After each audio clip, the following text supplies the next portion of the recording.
نحمده ونصلي على رسوله الكريم اما بعد اعوذ باللہ من الشیطان الرجیم بسم اللہ الرحمن الرحیم وَإِذِ ابْتَلَىٰ إِبْرَاهِيمَ رَبُّهُ بِكَلِمَاتٍ فَأَتَمَّهُنَّ قَالَ إِنِّي جَاعِلُكَ لِلنَّاسِ إِمَامًا قَالَ وَمِن ذُرِّيَّتِي قَالَ لَا يَنَالُ عَهْدِ الظَّالِمِينَ صدق اللہ العظیم۔ اللہ تعالیٰ نے ابراہیم علیہ السلام کا امتحان لیا، اس میں وہ پورے اترے، تو اللہ تعالیٰ نے کہا میں تمہیں لوگوں کا امام بناؤں گا۔ ابراہیم علیہ السلام نے کہا اور میری اولاد، کہنے لگے کہ تمہاری اولاد میں سے جو ظالم ہوں گے ان کے لیے یہ وعدہ نہیں ہے۔ بنی اسرائیل جو ہے وہ اس بات پر بہت غرور تھے، وہ یہ کہتے ہیں کہ ہم ابراہیم علیہ السلام کی اولاد ہیں اور ہم چوزن ہیں، یعنی اللہ تعالیٰ نے ہمیں چوز کیا ہے۔ باقی سارے انسانوں کو جانور کی طرح سمجھتے ہیں اور خود کو وہ انسان سمجھتے ہیں، اس لیے جان مال کا ہڑپ کرنا اور کسی قانون کی پرواہ نہ کرنا اس کو وہ اپنا پیدائشی حق سمجھتے ہیں۔ بنی اسرائیل اس بات پر مغرور تھے کہ ہم ابراہیم علیہ السلام کی اولاد ہیں، اور اللہ تعالیٰ نے ابراہیم علیہ السلام سے وعدہ کیا تھا کہ نبوت اور بزرگی تیری اولاد میں رہے گی، اور ہم ابراہیم علیہ السلام کے دین پر ہیں اور ان کے دین کو سب مانتے ہیں۔ اب اللہ تعالیٰ ان کو سمجھاتا ہے کہ اللہ تعالیٰ کا جو وعدہ تھا وہ ان سے تھا جو نیک راہ پر چلیں، اور حضرت ابراہیم علیہ السلام کے دو بیٹے تھے، اسحاق علیہ السلام اور اسماعیل علیہ السلام۔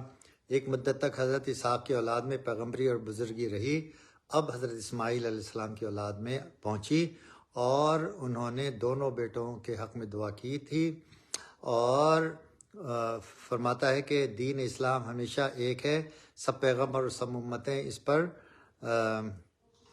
گزریں، وہ یہ کہ جو حکم اللہ بھیجے پیغمبر کے ہاتھ اس کو قبول کرنا۔ اب یہ طریقہ مسلمانوں کا ہے اور تم اس سے پھرے ہوئے ہو۔ پہلے آیات میں اپنے انعامات بتلائے تھے، اب ان کے اس شبے کو دفع کیا کہ بنی اسرائیل اپنے آپ کو سارے عالم کا امام اور متبوع اور سب سے افضل سمجھ کر کسی کا اتباع نہ کرتے تھے۔ تفسیر عثمانی سے اس تفسیر کو بیان کر رہے ہیں۔ بنی اسرائیل کے واقعات میں حضرت ابراہیم علیہ السلام کا ذکر اور ان کی منقبت مذکور ہوئی، اب ان کے ذکر کے ذیل میں خانہ کعبہ کی حالت اور فضیلت ان آیات میں ذکر فرمائی، اور ان کے ضمن میں یہود اور نصارہ پر الزامات بھی ہیں، جیسا کہ مفسرین نے ذکر کیا ہے۔ معرف القرآن سے یہ حدیث نقل کی جا رہی ہے کہ ابو حیان فرماتے ہیں کہ بنی اسرائیل کو اس صورت میں 3 مرتبہ یا بنی اسرائیل کے معزز خطاب سے مخاطب فرمایا، اور اسرائیل یعنی یعقوب علیہ السلام کے اولاد ہونے کی حیثیت سے ان کو اپنے خطاب سے مشرف اور سرفراز فرمایا، اور اس نسبت کو یاد دلا کر شکر اور اطاعت کی دعوت دی۔ لیکن بنی اسرائیل نے جب اسناد اور خطاب کے شرف کو ملحوظ نہ رکھا تو حق تعالیٰ نے ان سے اراد فرمایا اور 3 مرتبہ کے بعد ان کو مخاطب نہیں فرمایا۔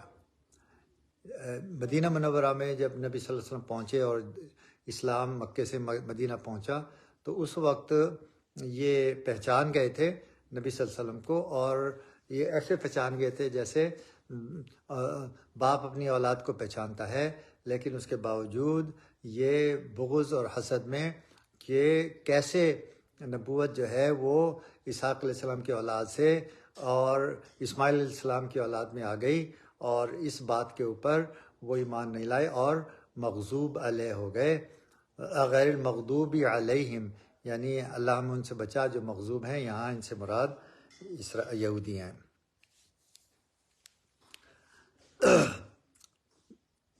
دور نبوت کے یہودیوں سے خطاب، پس تم کو چاہیے کب اس نبی آخری زماں پر ایمان لاؤ کہ جو ابراہیم اور اسماعیل کی اولاد میں سے ہیں، اور اس کو ظہور اور اس کی بوست دعا ابراہیمی کی برکت اور ثمرہ، اور اس نبی پر ایمان لا کر امت مسلمہ میں داخل ہو جاؤ اور دل و جان سے اس کی اطاعت کرو تاکہ تم کو بھی بقدر اطاعت اس برکت میں سے کچھ حصہ ملے، اور ابراہیم خلیل اللہ کی طرح اسلام اور اطاعت اور وفاداری اور محبت اور جانثاری کا داغ اپنے جسم پر لگاؤ، یعنی ختنہ کراؤ، جیسے ابراہیم علیہ السلام نے ختنہ کرائی تھی۔ توریت میں ہے کہ ختنہ اللہ کا داغ ہے، جس طرح شاہی گھوڑوں پر داغ ہوتا ہے، اسی طرح اللہ تعالیٰ نے اپنے خلیل اور اس کی اولاد کے لیے ختنہ کا داغ تجویز فرمایا، اور قوت شہویہ اور بہمیہ کے محل پر خطرناک کے داغ سے اس طرف اشارہ ہے کہ یہ حضور سرکاری داغ سے داغی ہے، بغیر سرکاری اجازت کے کسی مصرف میں اس کا استعمال جائز نہیں، اور منہ لب کٹوانا اور ناخن کتروانے اور منہ بغل لینا اور مزمزہ یعنی قلی کرنا اور استنشاق یعنی ناک میں پانی ڈالنا وغیرہ، یہ بھی اسلام یعنی اللہ کی اطاعت و فرمانبرداری کے داغ ہیں۔ لہٰذا بنی اسرائیل، اگر تم نعمت تفضیل میں سے حصہ لینا چاہتے ہو تو اب اس نبی آخری زماں پر ایمان لاؤ کہ جو بنی اسماعیل میں سے دعا ابراہیمی کے مطابق مبعوث ہوا ہے۔ ربنا وبعث فیہم رسولا منہم یتلو علیہم آیاتک ویعلمہم الکتاب والحکمۃ ویزکیہم انک انت العزیز الحکیم۔ یہ دعا تھی ابراہیم علیہ السلام کی۔ اس دعا کے صدقے میں اللہ تعالیٰ نے نبی صلی اللہ علیہ وسلم کو اسماعیل علیہ السلام کی اولاد میں نبی بنایا۔ فرقہ امامیہ کی تردید، امامت کے لیے عدالت اور تقوی شرط ہے نہ کہ عصمت، لہٰذا اس آیت سے فرقہ امامیہ کے عصمت ائمہ پر استدلال کرنا صحیح نہیں ہے، اور نہج البلاغہ میں حضرت امیر رضی اللہ عنہ سے نص صریح موجود ہے، لا بد للناس من امیر بر او فافر یعمل فی امراته المؤمن ولیستمع الکافر ویأمن فیہ السبل الی آخر ما فی القرآن، معرف القرآن سے یہ تفسیر ہم نے نقل کی ہے آپ کے لیے اور میرے لیے۔ ظلم اور گناہ میں امیر کی اطاعت جائز نہیں۔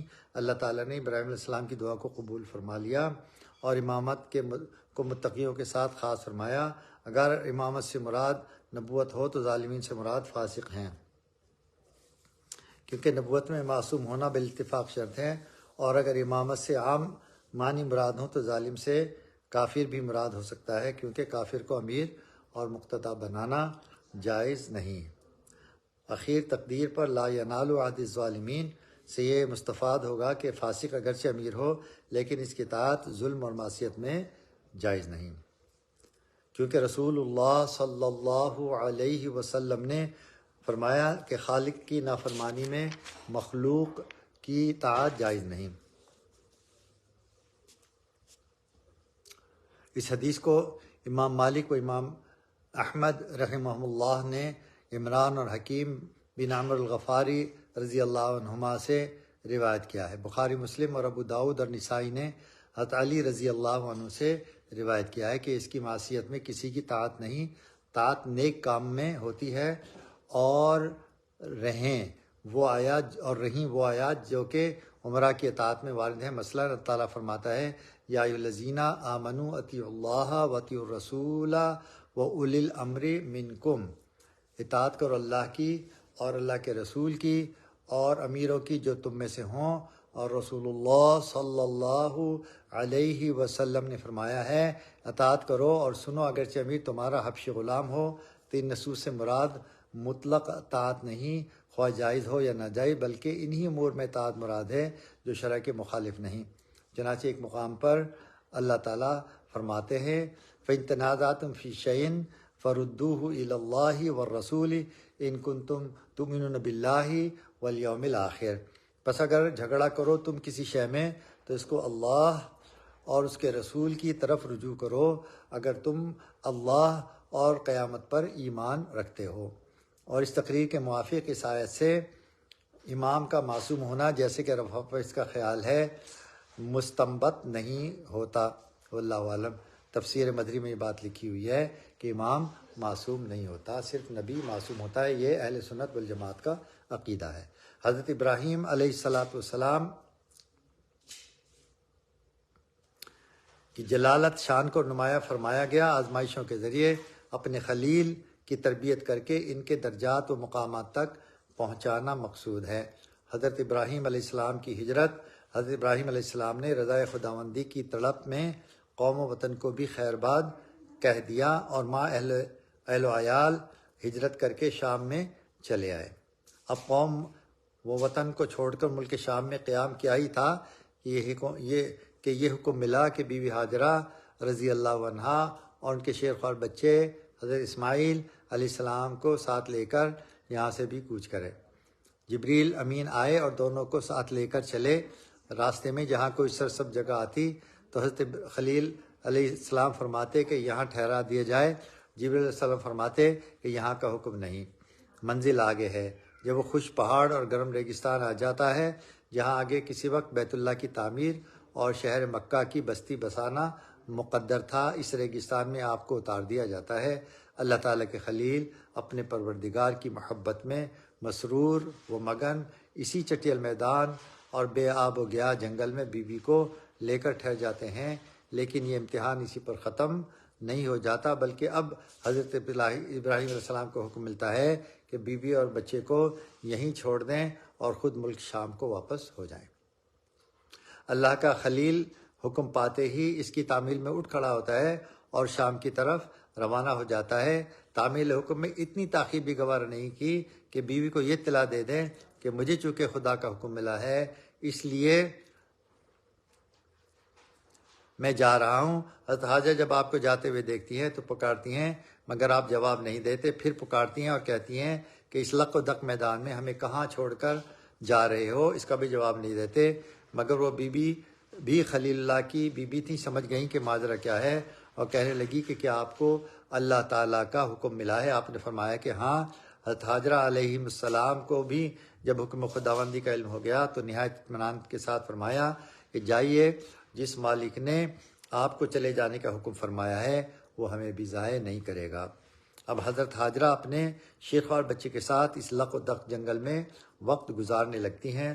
پیاس کی شدت پانی کی تلاش پر مجبور کرتی ہے۔ بچے کو کھلے میدان میں چھوڑ کر صفا اور مروہ کی پہاڑیوں پر بار بار چڑھتی اترتی ہیں کہ کہیں پانی کے آثار نظر آئیں یا کوئی انسان نظر آئے جس سے کچھ معلومات حاصل کریں۔ 7 مرتبہ کی دوڑ و دھوپ کے بعد مایوس ہو کر بچے کے پاس لوٹ کر آتی ہیں۔ صفا و مروہ کے درمیان 7 مرتبہ دوڑنا اسی کی یادگار کے طور پر قیامت تک آنے والی نسلوں کے احکام حج میں ضروری قرار دیا گیا ہے۔ حضرت حاجرہ علیہ السلام اپنی دوڑ دھوپ ختم کرنے اور مایوس ہونے کے بعد جب بچے کے پاس آتی ہیں تو رحمت خداوندی نازل ہوتی ہے۔ جبریل امین آتے ہیں اور خوش ریگستان کی زمین سے پانی کا ایک چشمہ نکال دیتے ہیں جس کا نام آج زمزم ہے۔ پانی کو دیکھ کر اول جانور آ جاتے ہیں، پھر جانوروں کو دیکھ کر انسان پہنچتے ہیں اور مکے کی آبادی کا سامان ہو جاتا ہے۔ ضروریات زندگی کی کچھ آسانیاں مہیا ہو جاتی ہیں۔ نومولود بچہ جن کو آج حضرت اسماعیل علیہ السلام کہا جاتا ہے نشو و نما پاتے ہیں اور کام کاج کے قابل ہو جاتے ہیں۔ حضرت ابراہیم علیہ السلام باشارات ربانی گاہ گاہ تشریف لاتے ہیں اور بیوی و بچے کو دیکھ جاتے ہیں۔ اب ایک اور امتحان حضرت ابراہیم علیہ السلام پر آتا ہے۔ اس وقت اللہ تعالیٰ اپنے خلیل کا امتحان لیتے ہیں کہ یہ بچہ اس بے کسی اور بے سر و سامانی میں پروان پڑا ہے، چڑھا ہے اور بظاہر اسباب باپ کی تربیت اور شفقت سے بھی محروم رہا ہے۔ اب والد ماجد کو بظاہر یہ حکم ملتا ہے کہ اس بچے کو اپنے ہاتھ سے ذبح کرو۔ ارشاد قرآنی ہے جب بچہ اس قابل ہو گیا کہ بچے کے ساتھ کام کاج میں کچھ مدد دے سکے تو ابراہیم علیہ السلام نے اس سے کہا کہ اے بیٹے، میں خواب میں دیکھتا ہوں کہ تجھ کو ذبح کر رہا ہوں، تو بتلا کہ تیرا کیا خیال ہے؟ فرزند سعید اسماعیل علیہ السلام نے عرض کیا، ابا جان آپ کو جو حکم ملا ہے آپ اس کی تعمیل کیجئے، آپ مجھے بھی اس کی تعمیل میں انشاءاللہ ثابت قدم پائیں گے۔ اس کے بعد کا واقعہ ہر مسلمان جانتا ہے کہ حضرت خلیل علیہ السلام صاحبزادے کو ذبح کرنے کے لیے مینا کے جنگل میں لے گئے اور اپنی طرف سے حکم حق جل علا شانوں کی پوری تعمیل کر دی، مگر وہاں مقصود بچے کو ذبح کرنا نہیں بلکہ شفیق باغ کا امتحان لینا تھا۔ واقعہ خواب کے الفاظ میں غور کیا جائے کہ اس میں یہ نہیں دیکھا تھا کہ ذبح کر دیا جائے بلکہ ذبح کا عمل کرتے ہوئے دیکھا جائے۔ تو یہ بات کی جو پوری تفسیر ہے یہ معارف القرآن سے لی گئی ہے۔ آج اس کو یہیں ختم کرتے ہیں انشاءاللہ تعالی۔ بقیت زندگی کل اگلی آیت وَإِذَنَّ الْبَيْتَ مَثَابَةً لِلنَّاسِ وَأَمْنًا وَاتَّخِذُوا مِن مَّقَامِ إِبْرَاهِيمَ مُصَلًّى وَعَهِدْنَا إِلَىٰ إِبْرَاهِيمَ وَإِسْمَاعِيلَ أَن طَهِّرَ بَيْتِيَ لِلطَّائِفِينَ والعاکفین ورکع سجود. یہ آیت نمبر 125 لگتی ہے مجھے. تو انشاءاللہ تعالی بقیہ زندگی کل اس کو ہم جو ہے پڑھیں گے. اس وقت کے لیے اجازت. اللہ تعالیٰ ہم کو کلام پاک پڑھنے کی، اس کو سمجھنے کی اور اس پر عمل کرنے کی توفیق عطا فرمائے. وآخر دعوانا الحمدللہ رب العالمین. السلام علیکم ورحمۃ اللہ وبرکاتہ.